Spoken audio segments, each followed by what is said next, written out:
From this to this to this. Ha? To this to this to this.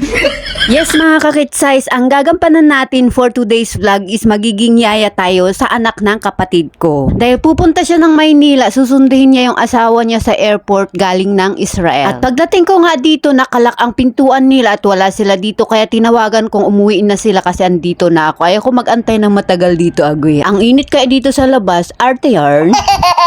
Fast forward, pinalitan na nga namin yung bata at nakapalit na din yung kapatid ko, kaya sabi ko is hatid namin siya sa bus station. Habang andito nga kami, wala pa ang bus, so sabi ko is antayin mo muna ako dito, bantayan mo yung bata at magwi-withdraw muna ako ng pera kasi wala akong cash. Hindi na nga namin inantay makasakay yung kapatid ko kasi pag nakita nung bata na magsakay yung kapatid ko sa bus is iiyak siya, kaya inuna ko na lang na pinunta dito sa my park para hindi siya iiyak pag alis ng mama niya. At dahil malapit nga lang yung bus station dito sa park, nakarating na agad kami dito. And tignan nyo yung bata, sanay na siya kasi alam niya kung saan kami pupunta, siya ang nagtuturo sa akin. At habang naglalakad nga kami, maalala ko yung dalawang alaga ko sa Hong Kong, si Tengteng at Charlotte, kung maalala nyo pa sila. Parati ko din dinadala sila sa park para ma-refresh naman yung utak nila kasi sobrang busy sila sa homework nila, kahit sobrang bata pa nila, ang dami nilang homework. Kaya pag may time sila is dinadala ko talaga sila sa park. But anyways, balik nga tayo dito. Iniwan ko nga yung bata doon para magduyan muna siya and then bumili muna ako ng pagkain namin dito. Pero habang bumibili ako is tinitignan ko kasi baka damputin nila yung bata doon. Alam nyo naman dito sa Pilipinas is may mga kumukuha din ng bata dito. Kaya tinitignan ko din talaga habang bumibili ako. At ito nga, nakabili na ako ng juice and then yung kikiam at fishball. Yun na lang pinaghatian namin ng bata. Maya-maya nga, pumunta nga siya dito at gusto niyang mag-slide, umakyat doon sa taas. Natatakot ako kasi baka mahulog ba siya, kasalanan ko pa sa kapatid ko ba. At andun, huminto nga siya sa taas, kaya pumunta ako dito para antayin na bababa siya dito, pero tinatawag-tawag ko, takot siya. Kaya sabi ko, bumaba ka na lang dyan, baka mahulog ka pa, ako pa may kasalanan. Uy, bata ka talaga, uy. At pagbaba nga niya, pumunta na naman dito at aakyat. Aguy, ang likot ng batang ito. Saan ka naman pupunta? Babalik ka naman ulit dun. Huy, bata ka, uy. At ako na nga ang napagod sa kaiikot niya and umihi pa talaga siya sa underwear niya. Hindi niya ako sinabihan, kaya sinakay ko na lang sa tricycle para umuwi na lang kami sa bahay nila kasi basa na talaga siya. Hayaan kong mabasa yung upuan ng tricycle kaysa naman ako yung mabasa. Uy, pagdating nga namin dito, sinaweran ko at pinalitan and then pinakain ko siya. Tignan mo nga, kumakain ng walang ulam. Ganon kasi kapag pinapakain ng kapatid ko, inuuna yung kanin and then huhuli na lang yung ulam, pupulutanin na niya. Pagkatapos nga kumain, nanood ng konti and then pumasok dito sa kwarto at natulog na. At habang natutulog yung bata, ako naman nakita ko yung mangga sa ref ng kapatid ko, marami. Kaya nagbalat ako kasi natatakam na akong kumain ng mangga. Pagkatapos ko ang nagmukbang ng mangga, nanonood ako sa sofa. Hindi ko na malayan na nakatulog na pala ako. Paggising ko nga is umulan pala sa labas. And gumising na din pala yung bata, kaya inopen ko yung TV and binigyan ko siya ng pagkain niya. Maya't maya nga, pumunta nga ako sa kusina para magsaing. Kaso nga lang ang daming natira na pagkain sa tanghalian na kanin. Kaya pinakain ko na din yung pagong dito. Kasi sayang din lang naman. Wala silang aso and ang daming kanin na natira. Tinapon ko na lang yung iba para magsaing naman ako ng bago. Kasi pupunta din yung kapatid ng asawa ng kapatid ko dito. Basta yun na yun.